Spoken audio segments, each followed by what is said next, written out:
Need a different way to navigate your Samsung Galaxy A57? In this tutorial, I'll show you how to switch between navigation buttons and swipe gestures so you can choose the style that works best for you. Open the Settings app on your Samsung Galaxy A57. You can launch it from your home screen, app drawer, or by tapping the gear icon in the Quick Settings panel. Once you're in Settings, scroll down and tap Display. This section contains several screen-related features, including brightness, screen mode, refresh rate, and navigation preferences. Scroll down until you see navigation bar, then tap on it to open the available navigation options. If you prefer the classic Android experience, select Buttons.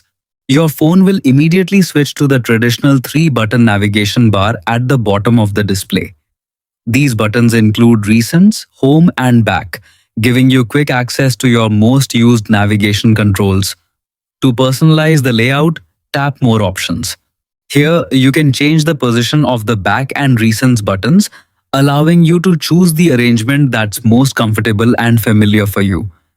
At any time, if you'd like a cleaner interface with more usable screen space, simply return to the navigation bar menu. Now select Swipe Gestures. As soon as you enable this option, the navigation buttons disappear, creating a more immersive full-screen experience. With gesture navigation enabled, using your phone is simple. Go home. Swipe up from the bottom edge of the screen. Go back. Swipe inward from either the left or right edge. Open recent apps. Swipe up from the bottom and pause briefly until the recent apps screen appears. Switch between apps. Swipe left or right along the bottom edge to quickly move between your recently opened applications. Both navigation methods offer a great experience, and the right choice depends on your personal preference.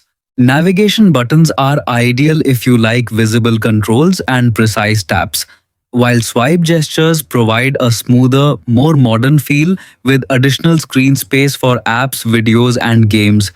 The best part is that you're never locked into one option. You can switch between buttons and swipe gestures whenever you want by returning to the navigation bar settings, making it easy to find the navigation style that fits your daily routine. That's how you switch between navigation buttons and swipe gestures on your Samsung Galaxy A57. Choose your favorite style and enjoy a smoother navigation experience.